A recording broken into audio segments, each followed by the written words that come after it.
time for the nitty-gritty. Conversations get real live, it's time for the nitty-gritty.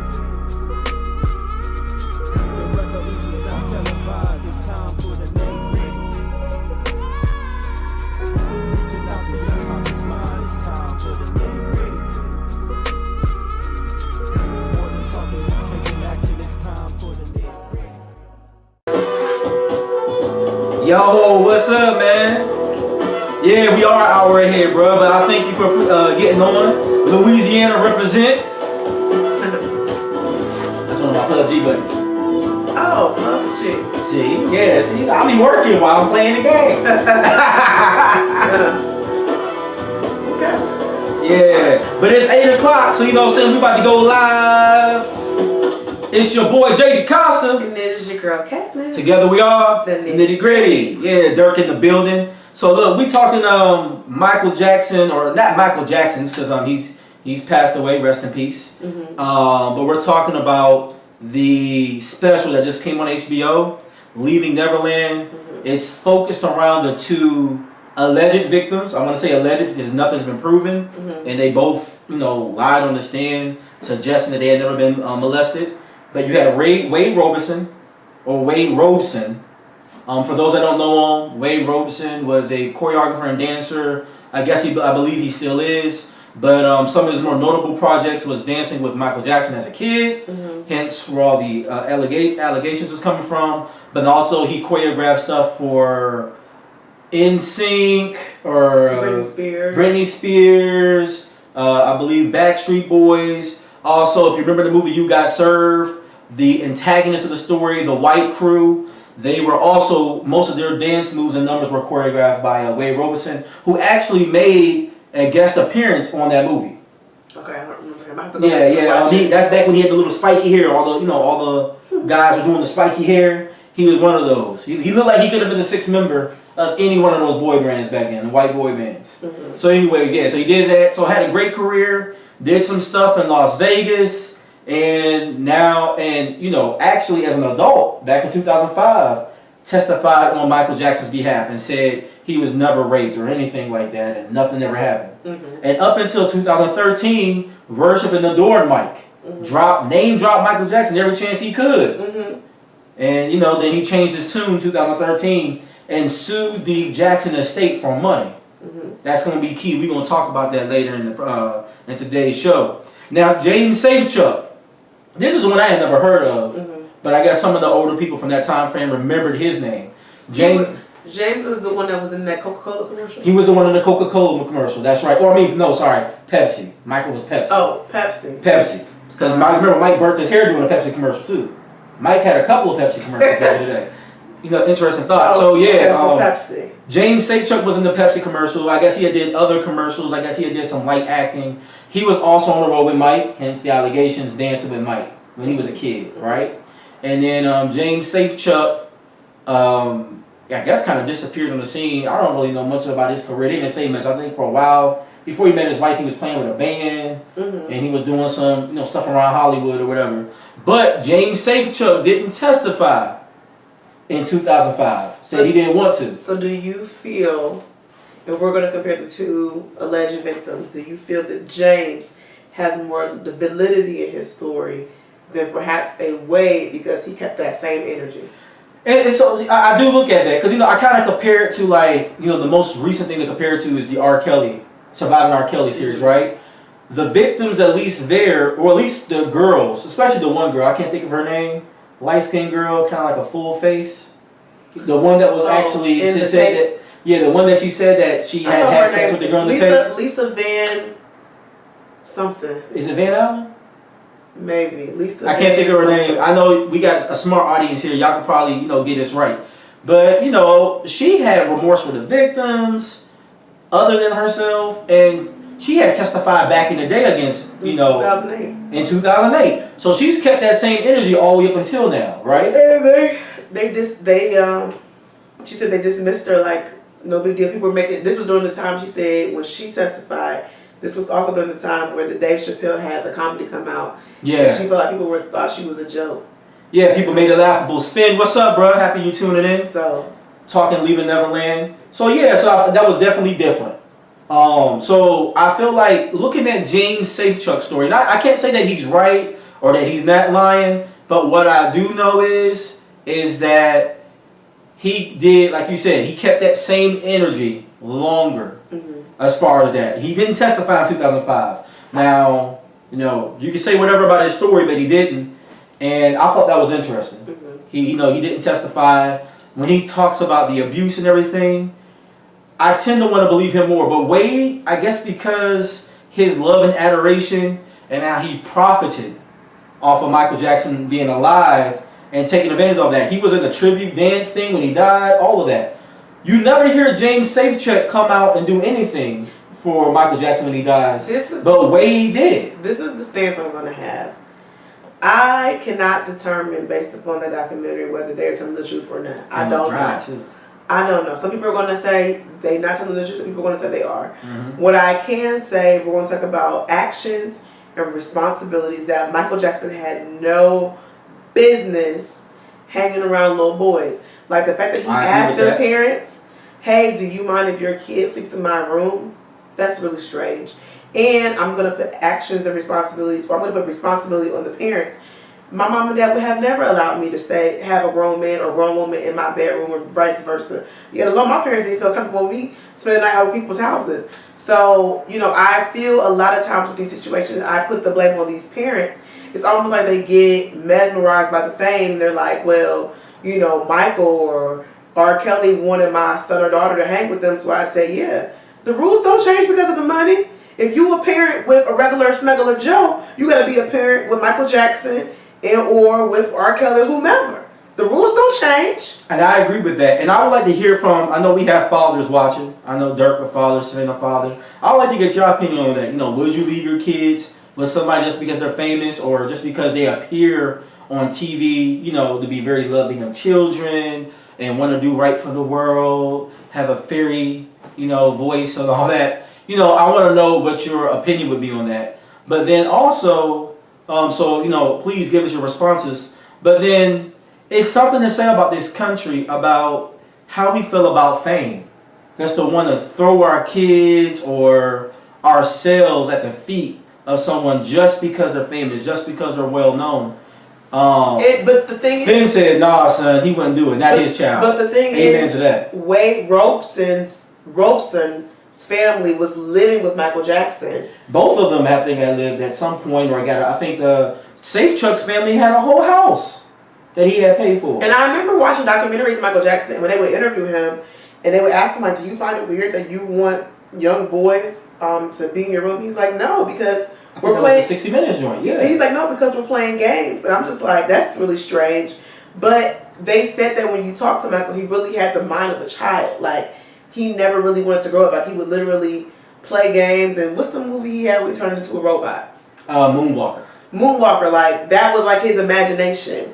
So I guess that's a consistent story that maybe, he really was childlike. Nonetheless, as an adult, there are just certain behaviors that are highly unacceptable. They're just unacceptable. And I don't want anybody who's watching this thinking we're trying to victim blame, because that's not the case. If anybody remembered us not too long ago, we were very outspoken against R. Kelly. I think that was a more damning documentary, and I feel like I can say I know for sure because I remember being a teenager and seeing, or a young adult, like 18, 19 maybe, and I remember seeing the R. Kelly sex tape. And I've never seen that. That was Kelly up in that. Never seen the sex tape. That's why I can have that energy towards that. But with Michael Jackson, we don't really have much evidence except these little boys were around him. But then that's something that he said too, right? Is I think one of the problems I have with not Bill Clinton, but R. Kelly, Bill Cosby, Michael Jackson in this situation or in these situations, any priest, any allegation or whatever, where people may not know if it's true, is in every one of these situations, people put themselves in bad situations. Keep in mind, shout out Nate, keep in mind that Bill Cosby was married when all this stuff was going on. Ain't no married man supposed to be in a hotel with a woman for no reason. at 1 o'clock in the morning, 2 o'clock in the morning, or at any time during the day, being in a hotel with a woman outside your wife don't look good anyways. See, Put you in a compromising position. right, and I think that people always say you can't victim blame because people who have money have power. It's kind of like if I were to meet Beyonce today and she were to say, well, I need you to go pick up this package and bring it here. You know what I'm saying? Of course I'm going to have questions, but I'm using it as an example because I feel like the average person would be so mesmerized that Beyonce is calling them. They're like, all right, I'm going to go pick up the package. They're not going to ask no questions. They're going to just go and do it and bring it to where it's at. It could be cocaine. They're like, I'm going to go pick up the package because Beyonce told me to do it. That's true. Shout out, Mamie. Hey, mama. But yeah, and I agree with you. And I feel like people are far too starstruck. And I think that's part of parenting that we need to, especially in the climate like today when we have all of the social media and so many people are accessible and their views are accessible. We need to really focus on training our kids on, you know, what's acceptable, what's weird, not being too trusting. I think it's not something that bothered me when I was watching that documentary. While they're trying to put all the blame on Michael Jackson, which, don't get me wrong, Michael Jackson is a grown man, 45, 32, 27. What you doing hanging out with little 12-year-olds? I'm 35 years old. The only 11-year-old that's ever going to be hanging out with me is Juan DaCosta, my son. That's it. Do you or think my little that nephew. And he ain't sleeping in the bed with me. And do you think that they talk to one another about their accounts of him? Because they both said the same thing sexually, and the same was true with R. Kelly. All of R. Kelly's victims said, he said, call me daddy, or certain things. So, but they got R. Kelly on tape saying that, though. Saying, call me daddy? Yeah, there's even the most recent video that's out right now, the one that they have him arrested for, there's a 14-year-old on there. The way they describe it is so despicable. But they're saying on there that he's like, yeah, you know, I'm all up in this 14-year-old vagina. And the girl's like, yeah, come get this 14-year-old vagina. Oh, Sorry, folks, I know it's really graphic, but that's what's being said according to CBS, Washington Post, New York Times. Take your pick. But here's the thing, too, about the reason why R. Kelly's documentary was important is because he was alive and well and he was still getting away with it. You know what I mean? And justice can truly be served, not just a financial payoff. Up until that moment, before the documentary, all of the advances that parents were making to get their daughters out or to put R. Kelly behind bars, it wasn't coming, like it wasn't happening. So this documentary obviously caused a lot of attention towards it and obviously allowed, was it Chicago PD or whatever to get involved.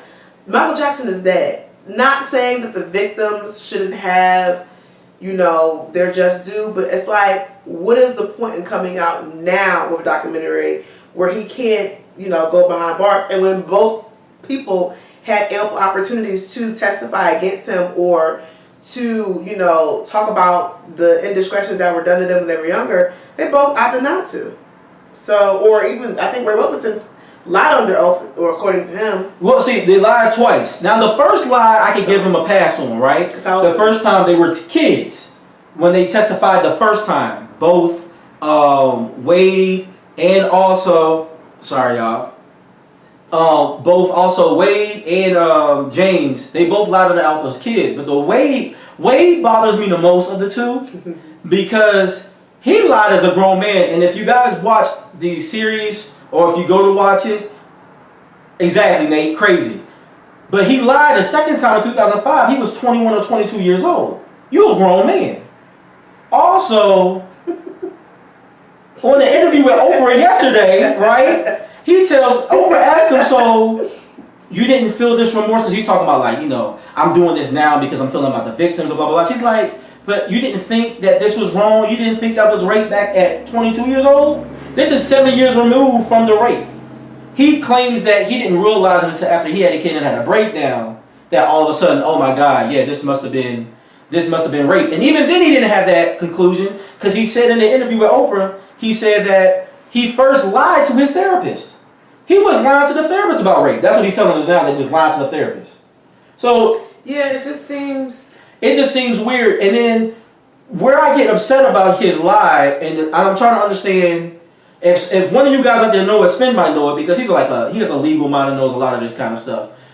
I don't know what the rule is for perjury. Mm-hmm. Like how long, you know, what's the statute of limitation? Mm-hmm. Because he obviously lied under oath back in 2005.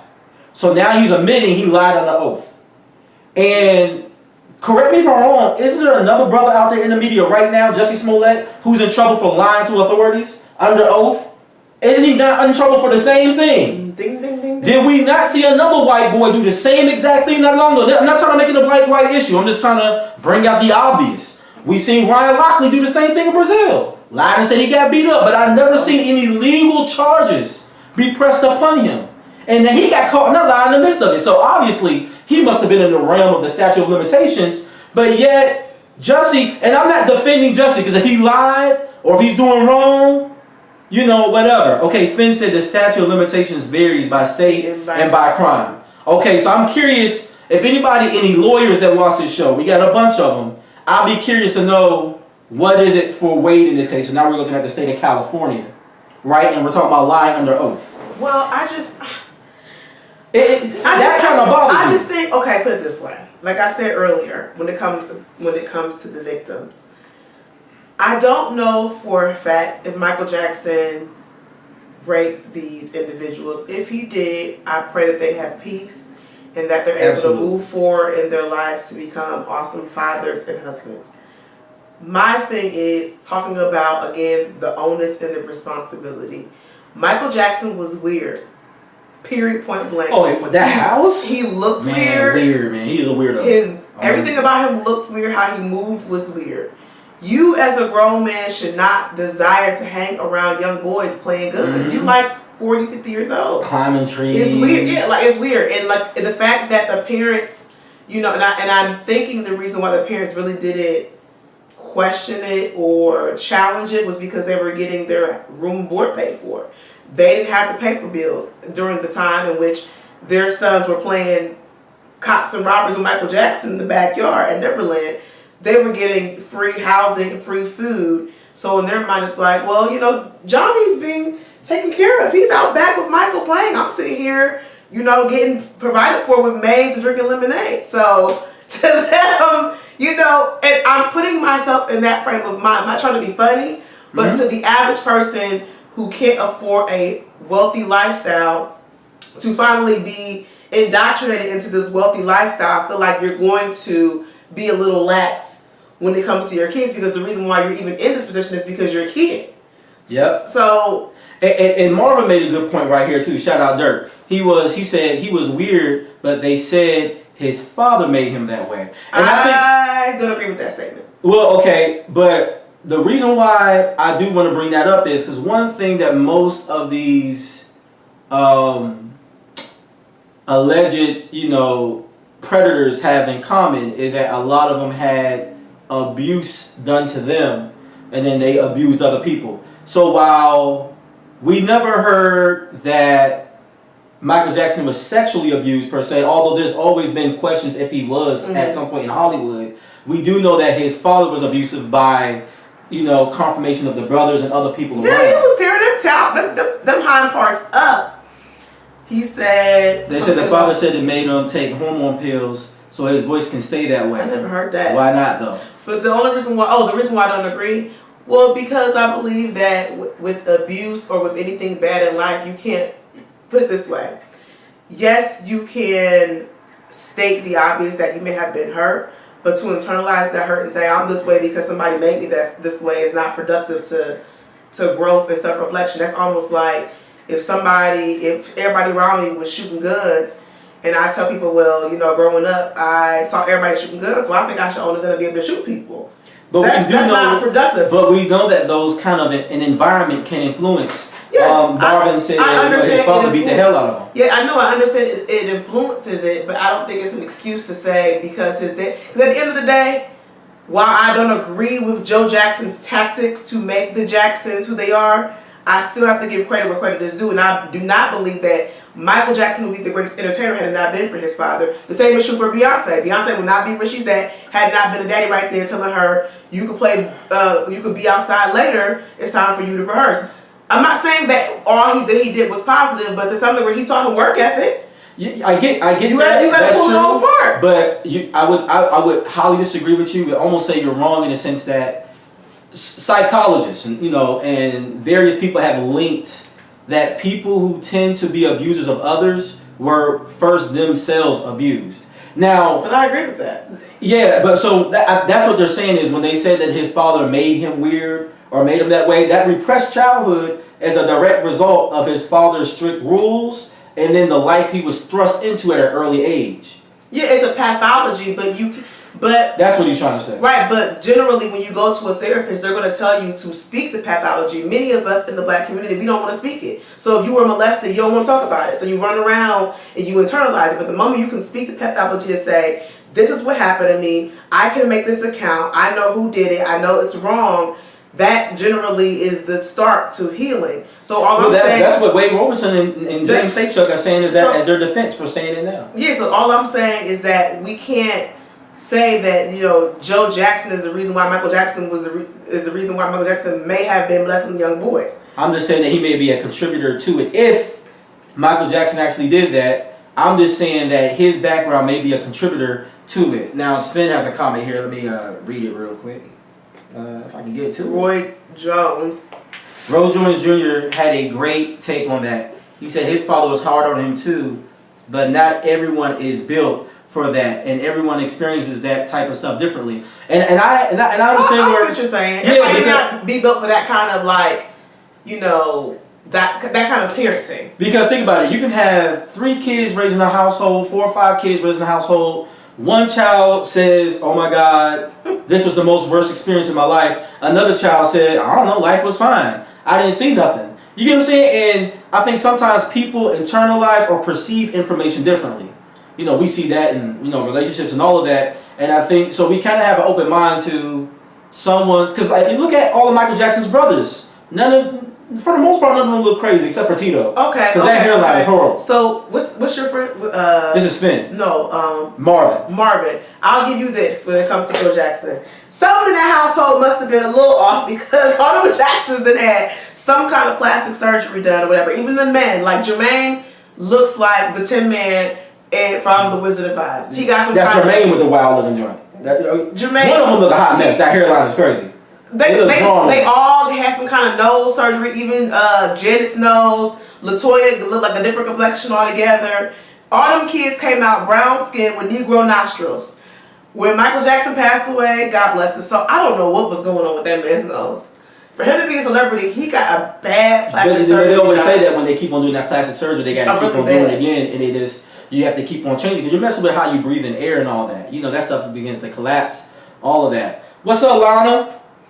Oh, the thing is, guys, all I'm just trying to say is that I don't know if he was molesting these boys, but we can't throw that possibility out into the air and the open because there was more than one boy that he desired to hang out with, which is strange. Exactly. That's strange. Yeah. He desired to hang out with more than one boy. Because remember the one boy in the documentary that they were asking questions with, and he was like, yeah, he wanted to hang out, and they wanted Wade Robertson to testify, but he said he wasn't comfortable at that time to come to his beck and call. I don't remember the name of that boy, but he's not in the documentary. But Michael wanted to hang out with these boys as his best friend. So Macaulay Culkin. In my mind, you put yourself in a situation, whether it's true or not, to be questioned because you're doing weird stuff. And then Marvin says skin hatred, talking about, you know, the color problems. But you know what? He wasn't even dark skin though. Was Michael Jackson dark skin? To me, he was brown skin. Brown skin, but so for some reason he felt like he needed to be light skin because light skin was hot. You gotta think when he did that to his skin. Think about who's hot at the time. Prince is hot or becoming hot, and then also Smokey Robinson. Well, it's not really so much Smokey Robinson. Smokey Robinson still a bit before his time.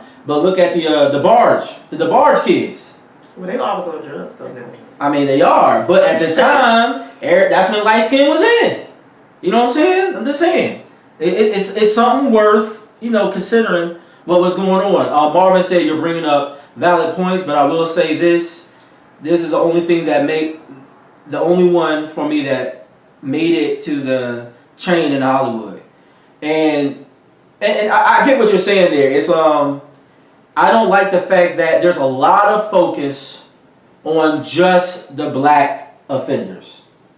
And here's the thing, this is not defending the black offenders. I don't want R. Kelly to get off. I don't want Michael Jackson, well, I mean, we can't do anything to him now. He's passed away, which comes to another point when I get up. I didn't want Bill Cosby to get off for and raping all those women.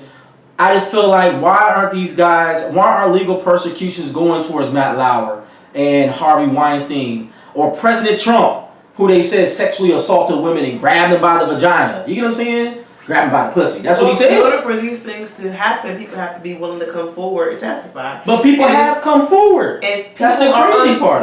No. Listen to what I'm saying.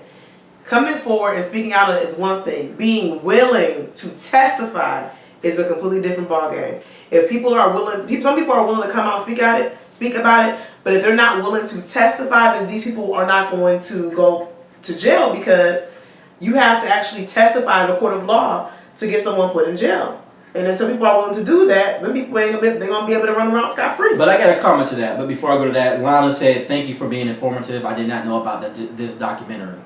And then Spin said a good thing. He said, Weinstein goes to court in a couple of months, I think. All right, that's good to know. I didn't know that. Thank you for informing me, sir. And then Lana said, okay, so I think the black offenders have to be brought publicly because they are not being challenged privately. Okay, and Weinstein has lost his company. Yeah. He has lost his company now, but I feel like there should be more energy given to locking up some of them away. That's all. I guess now he's going to trial. I just hope that he gets the same treatment that everybody else has. That's all. I think that they're getting treatment we probably just may not know about. Maybe. Just like they got Kevin Spacey about it. Just like a lot of my colleagues didn't really know who R. Kelly was. So maybe in silo spaces in our community, we may not know what's really going on with others. That's what I'm saying. And then Marvin was asking Lana, did Weinstein go to jail? I don't think he's gone. I don't know if he's been locked up or detained at the moment. I don't know what's going on with him. But my thing is, what you do in the dark, it comes to the light. Yep. And trust and believe, everybody who's done this kind of behavior, they're going to pay for it one way or another. Whether you pay for it now here on earth, you're going to pay for it eternally. You're going to pay. And at the end of the day, not to get biblical, but I got to get there. The sins of the father definitely prevaileth upon the second and third and fourth and whatever generation. So just because Weinstein may not be paying for it now, doesn't mean that his family will not, experience or pay for his actions. That's true. So it'll come to him. You ain't gotta wish bet on nobody. It's gonna come. Yeah, you're right. And and I think the other thing that I can't help but so it looks like Lana and Marvin was looking up to see if they can find anything about Harvey going to jail. They couldn't find anything, so we'll have to look that up. If you find it later, feel free to comment on this vehicle. On this vehicle, I guess you could call it a vehicle. It's a vehicle information, but on the video, right? Comment on the video and let us know. On the video, it's true. Okay. But no, I mean, and something else that kind of shocked me about this, right? I just feel like Wade is lying. I feel like the Bama's lying because there's just certain things he said just don't add up. And then it's weird. The thing that's weird to me is Oprah asked. Emotions though. But the thing is, Oprah asked both of them. Have you guys forgiven Michael Jackson yet? And both of them are like they're on this journey. And there's like they don't know they still have love for him. But then they asked if they asked the mom, and they were clearly like, yeah, I haven't forgiven my mom yet. They really mad at the moms. And the thing that blows me about Wade being mad at both of them have like issues. But the thing that blows me the most about Wade having an issue with his mother is that his mom asked him back in 2005 when he testified as an adult. Yeah. Hey, did Michael ever touch you? Did he ever do anything to you inappropriate? Whatever. And he looked his mother in the face and said he did nothing. Yeah. So therefore, that's the only reason the mom at that point pushed him. Well, you should testify. That's your friend. Yeah. He's done all this great for you. Obviously, you have a blossoming career. You need to go protect your friend before they put him in jail. Yeah. But so all this crying about, oh my God, I didn't know something about my friend, blah, blah, blah, blah. You get what I'm saying? It's like, bruh, like, it's not adding up. And then the only time he got emotional in the documentary is when he recounted telling his family about the situation. He starts crying and everything. Didn't cry about having a penis shoved up his behind or attempted to shove up his behind. Wait, is that what he said happened to him? I thought he said that was at the beginning of part 2. He describes Michael Jackson saying you have to get rid of these underwear. They might have blood in it and all of that. I think you might have fell asleep in that part. So he didn't cry when he's telling that part of the story. He's not crying, and even when Oprah asked him about the other victims, he had no emotion, which I thought was weird because the young ladies in the R. Kelly video, when they bring up the other victims, they're boo-hooing about that. Like they have this honest remorse. And the thing that bothers me with Wade, it seems like there's no remorse. I can see if he didn't like have any emotional breakdown at all. You know, maybe, but he did have one. Maybe one Michael part and not the did. other. Maybe Michael did. I don't know. All I know is you weird, Michael. Period. Point blank. Your actions were weird, and that's why we're here today. Or that's why we were here when you went to jail. Your grown, weird behind shouldn't have been hanging with young little boys. That's Period. true. Period. R. Kelly. The difference between Michael Jackson and R. Kelly though is R. Kelly was arrogant with it though. He never thought he was going to get caught. He thought he was invincible. Yeah. All right, so we got some comments down here. I want to read some of these. Okay. All right, so Lana said, referring to Harvey Weinstein, not in jail but exited from Hollywood. Then Marvin said, don't get me started on Oprah Coon ass. I'm just reading the comments. Wait a minute. Why we gonna do Oprah like that? Now I got to have an explanation. Why is Oprah a coon? I thought Oprah was asked to do the interview because generally speaking, her, Barbara Walters, that kind of group, they're the ones that do the big type of interviews. That's just how it goes. So I'm gonna read this other comment and we're gonna get to that. Harvey Weinstein court date is set for June 3rd, but his attorneys are motioning for a delay for the trial. They always try to delay the trials. He gonna go to jail. One way or another. Marvin said they put the black name of the documentary. Oprah is wrong. Marvin said you're right. I'm not sure what he's saying. You're right too. But I will say this about Oprah. And I have feelings towards Oprah for doing this too, because she's given a platform to them, but Oprah has this huge platform. I didn't see that platform extended to the R. Kelly victims, unless I'm wrong. Someone fact check that for me just in case. I don't want to say, but I don't remember her opening a platform for them. She didn't, but I don't think it's that she didn't want to, because Oprah herself has been molested. But exactly. But she said that's the reason why she wanted to be involved with this. That's what she said last night. She said she wanted to be involved with this because she's not saying this story is true or that story is true. So I give her that. She didn't take a side, but she did say that she wanted to participate in this to get the word out. But I kind of feel like, all right, if your goal, I understand you did 217 specials, so that's 217 hours about rape and allegations like that when she had her show. But then it's like, where was your voice for these young black girls when they got raped by R. Kelly or these victims? Where was your voice at when the girls was missing in D.C.? You get what I'm saying? Like, it's kind of like, you can't say that you care so strongly about something, but then I don't see you everywhere, supporting that thing. It make me question, that's all. I don't know. We got a lot of comments here, so let me get these up. Could he have experienced trauma? Is that why he had a void of emotion? That's a good point, Lana. She's talking about Ray Robeson. I like that thought process. Lana also said, don't come from Mother Oprah. I mean, I ain't trying to come for her. I'm just stating facts, Slim. I don't know what to say. Oprah. Marvin said, no, Oprah loved Michael, said he had no business doing that to his family. Mike is dead, and he can't defend himself. And that's where I feel a little salty about it. I understand where you're coming from. Lana also said, no, he didn't have a platform for them. The reason why is because no one cared. It had to be put on Lifetime to get any traction.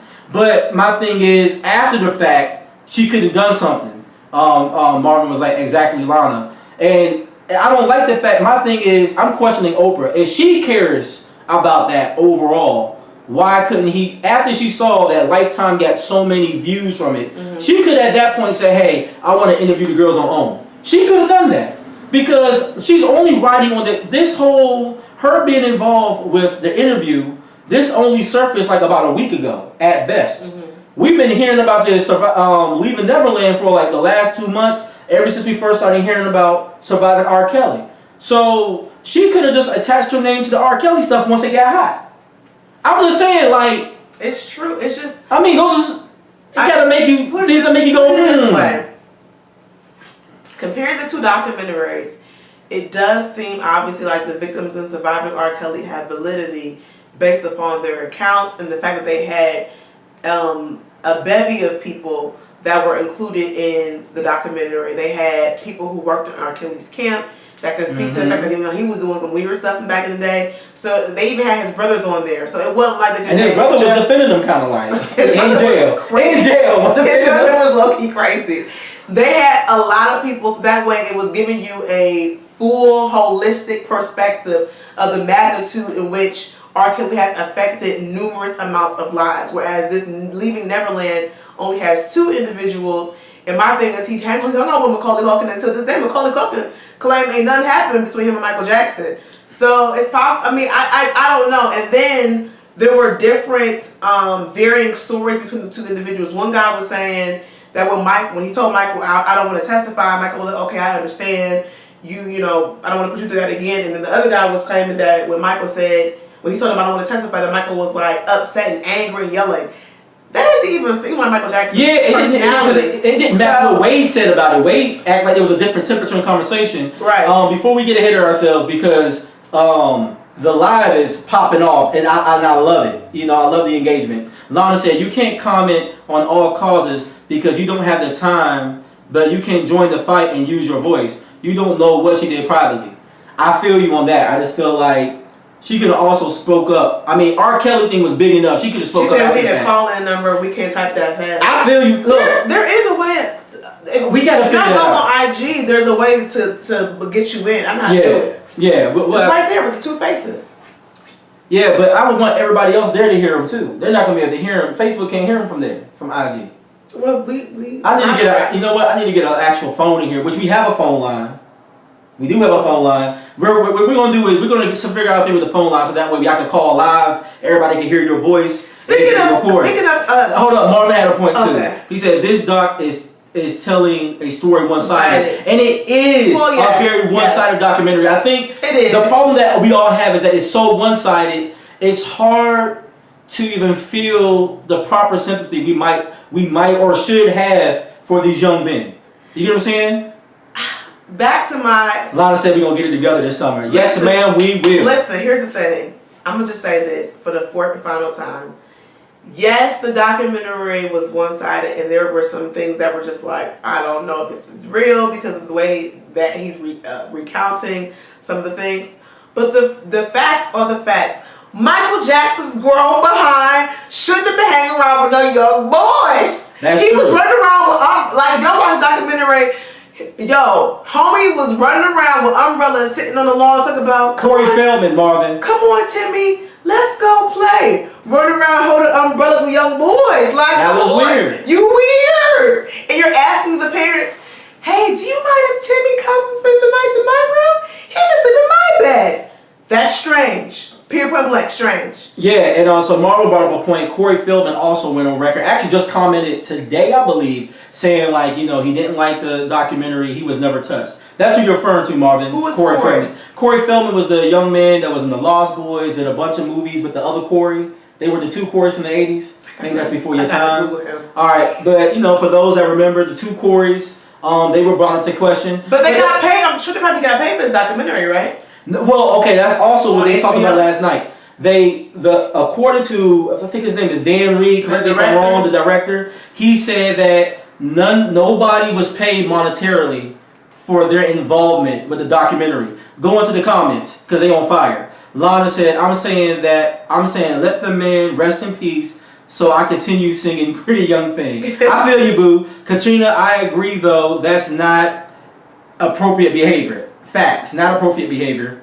And then Sven also put it in, stop putting so much faith in celebrities so you won't be so disappointed. Kanye didn't teach y'all people that. Preach on that. But I don't listen to that new, and Lana's agreeing with Sven. But look, that new Kanye album is sounding kind of fire right now. So I'm going to tell y'all publicly, like, we got to boycott him, but privately, in my car, because what he did with that I Get So Weak, banging that. But anyways, back on subject, like, it's weird behavior, but then also to the parents, like I said, not trying to victim blame, but the mom should have felt the way. I mean, it goes back to what Sven said. We're putting too much trust in celebrity, too much trust in the promise of fame and fortune, that we lose our good sense. Because me, Juan DeCasa, if I ask any one of you here right now, hey, can your little daughter and son spend the night with me? Y'all would look at me like, Negro, you done lost your mind. Right, but the thing is, there are so many people that I feel they probably wouldn't tell the truth. But if he was J. Cole or if he was Drake, Drake is bigger. If he was Drake saying,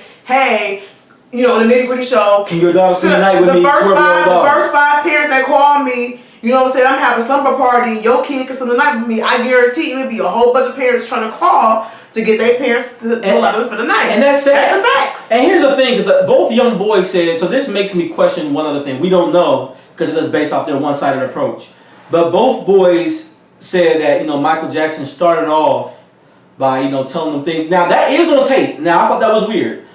James Safechuck had a video that he played where he's doing an interview with Michael Jackson, like, just playing on the plane. And he asked Michael Jackson, what was the best part about, because he took James Safechuck and his family on a trip to Hawaii. Mm-hmm. And while they're in Hawaii, and for y'all who watched it, know what I'm about to talk about, he asked Michael Jackson the question, so what was the best part of the vacation? And then Michael Jackson says, being here with you. That was weird as a... Look, I'm trying to tell you, the one I want to believe and the one I have the most sympathy for out of the two, that's why I say it. The one I have the sympathy for out of the two is James Safechuck. I feel like his story seems more sound to me. And he seems more believable. Legitimately upset. Yeah, and he didn't testify the second time as an adult. Right, and his mom was like upset.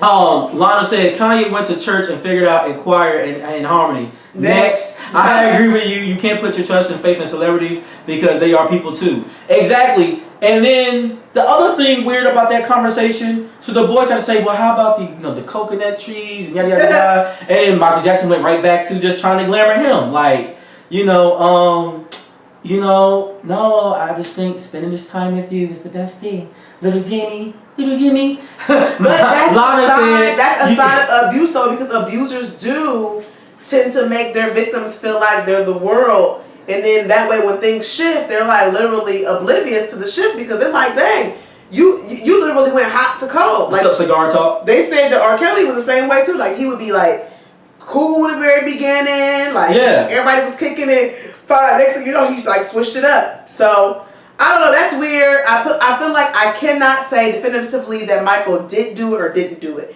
But the fact that I can't say definitively is problematic. Exactly. That's problematic. Can you read that Lana comment? Because I need that. I need that sister flair when you say it. I need to watch this film. Yeah, it's crazy. They said Michael had them bending over.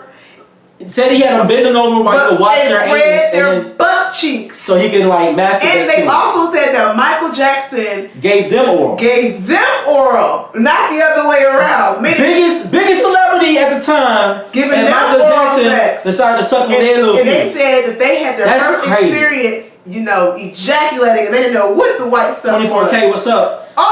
When I was watching, I was like, you know what, y'all? This has been the season of documentaries between this documentary. We gonna see more too, because it's a hot thing. Have y'all seen Abducted in Plain Sight? That's another one where the guy was literally messing with the whole family. Between that, Abducted in Plain Sight, R. Kelly, what's another good documentary we watched? The Ted Bundy series.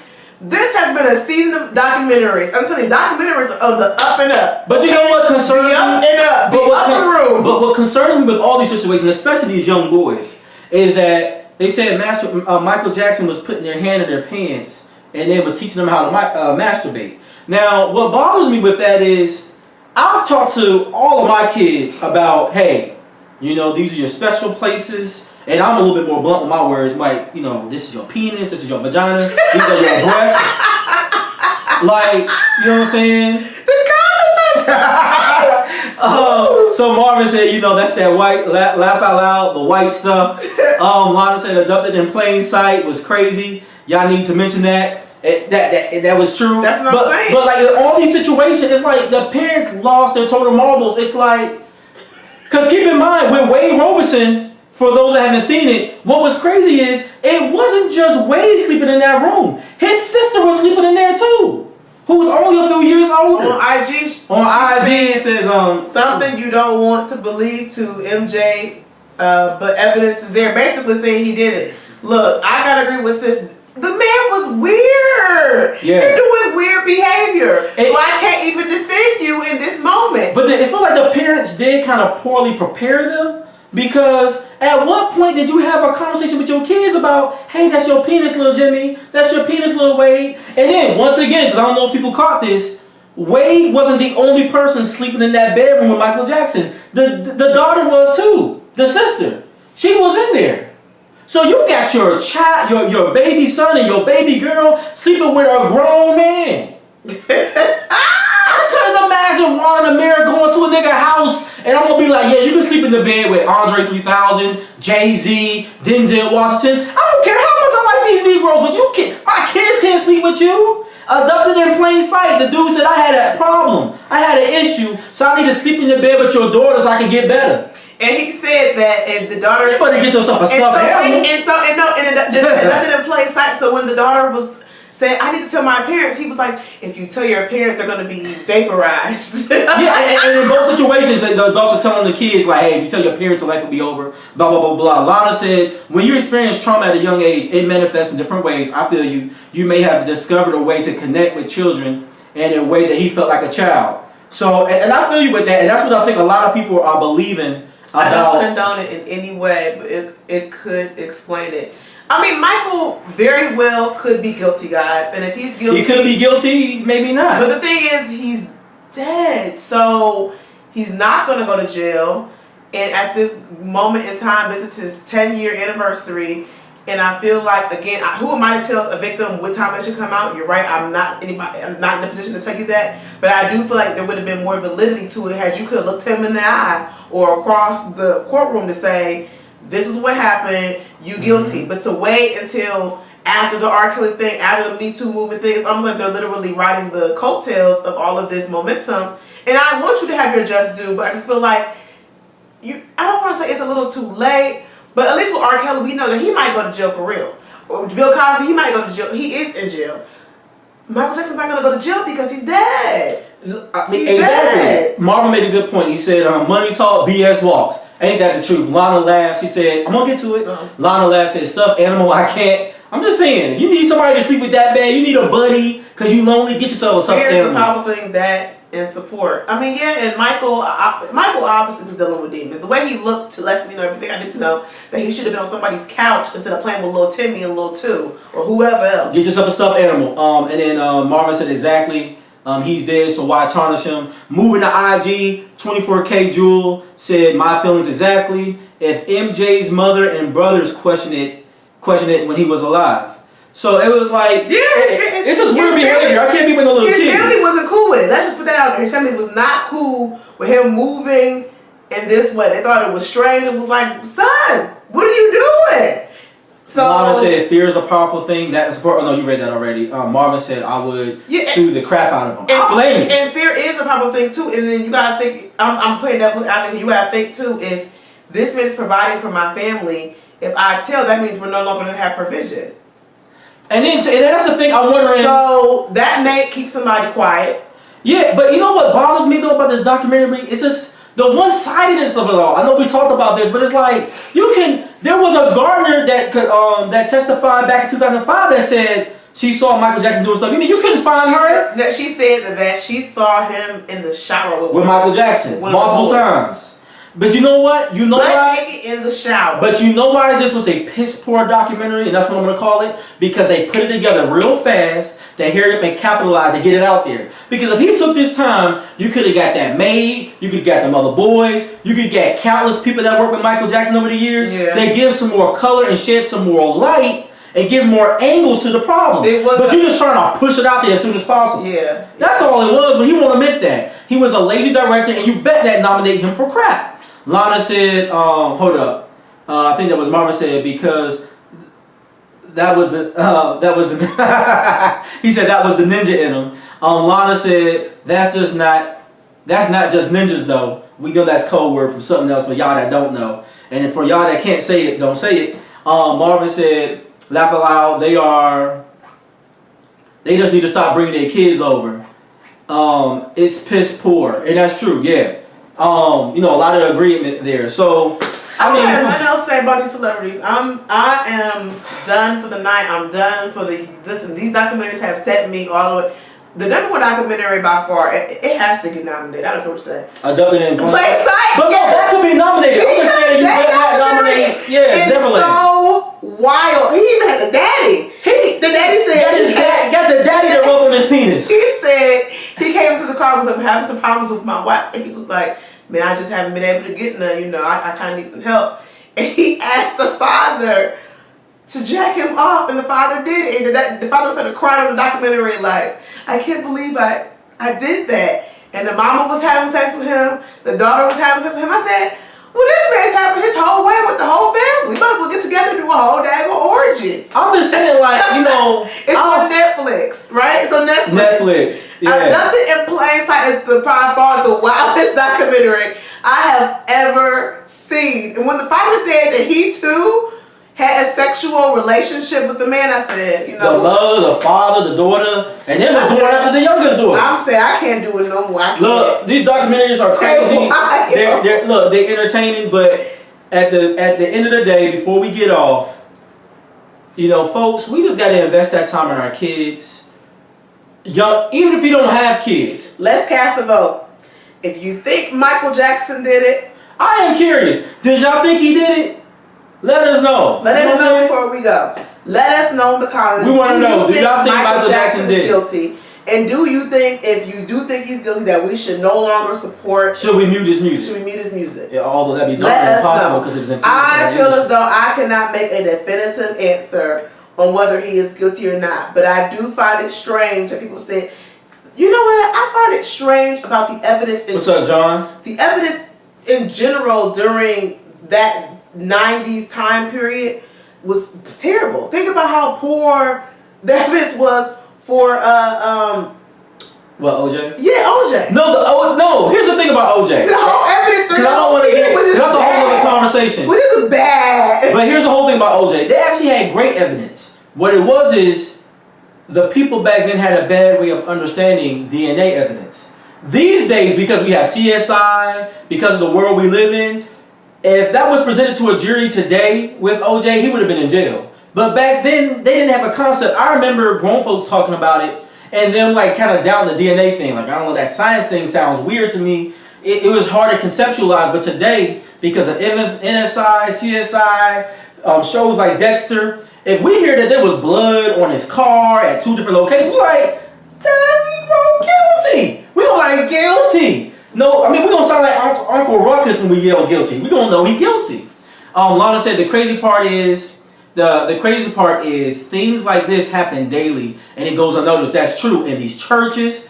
I know of situations right now in the church where people were throwing their sons at a young man because he was the pastor's son. Yeah, and they know that boy was acting funny. There are some pastors that doing some real shady stuff. I'm not, but muting his music, R. Kelly singing it right now. Nor R. Kelly am I singing it right now. Okay. Lana said OJ didn't do it. He knew who did and was there. I think that was him using a split personality, though, Lana. But I hear what you're saying. I think OJ did it. I think OJ was daggone guilty. And then Marvin said OJ had fire lawyers because everybody know that line. If the glove doesn't fit, you must have quit. Johnny Cochran. Everybody hired Cochran back in the 90s. All I'm saying is back in them days they had terrible evidence because, like Mom was saying, if Michael Jackson had did all these things, they could have got them made. They could have got all these different people, and they could have had cameras set up in his house too. Slim said OJ definitely did it. Lana said mute R. Kelly. I feel you, Slim. They could have had cameras set up in the house. I mean, R. Kelly was on the daggone sex tape. I don't know how he got acquitted. Exactly. I have no idea. You know what I'm saying? It's like on the sex tape because like, we have a greater respect towards technology and stuff now. Sven says still can't believe that became an issue based on race.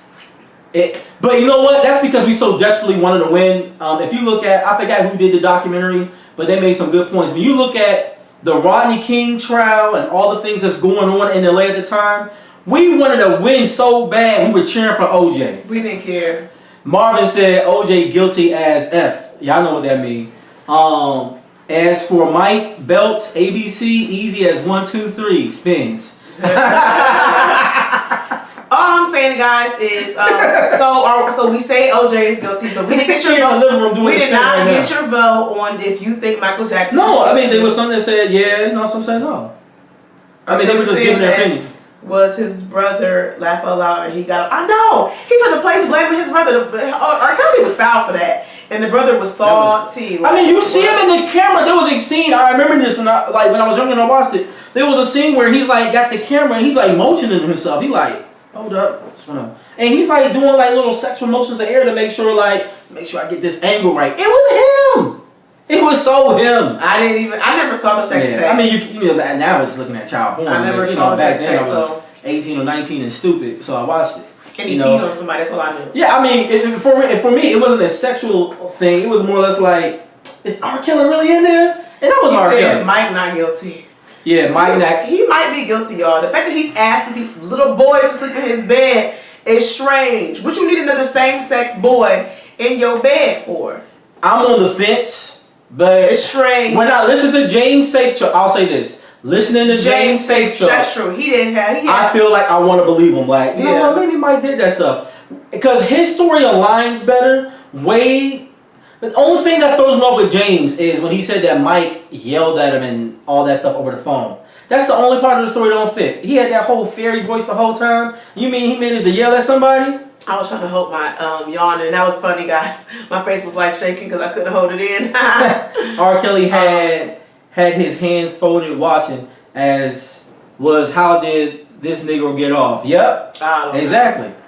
But it's getting late, guys. It is time for us to give you the pieces, the deuces. Y'all need to watch these documentaries and then comment on our Facebook. And come back and comment again. Let us know what y'all think. Please watch Better Than Plain Sight. Abducted in Plain Sight is my top documentary of 2019. Ted Bundy series was really good. Transformer was good. It's about this power lifter. Oh, that was wild. That's transforming into becoming a woman. Interesting. I mean, he's running around like, y'all, 270 pounds, cocky, swole, legit abs, and had on like a sports bra and like a wig, and he literally went through these whole surgeries, and he changed his voice and he reconstructed his face. That's on Netflix as well. It's called Transformer. It's interesting. I just don't know. And he was like a world-renowned power lifter. Like, he was known in the bodybuilding community. He wants to become a woman, or is now a woman. He goes by Janae Marie something.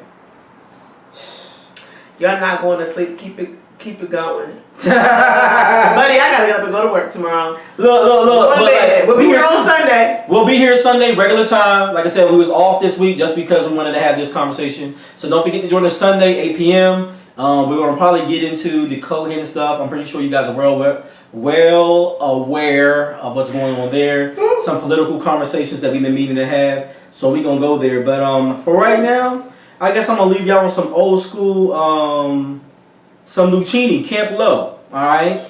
For those that know about it. Oh, I do know this one.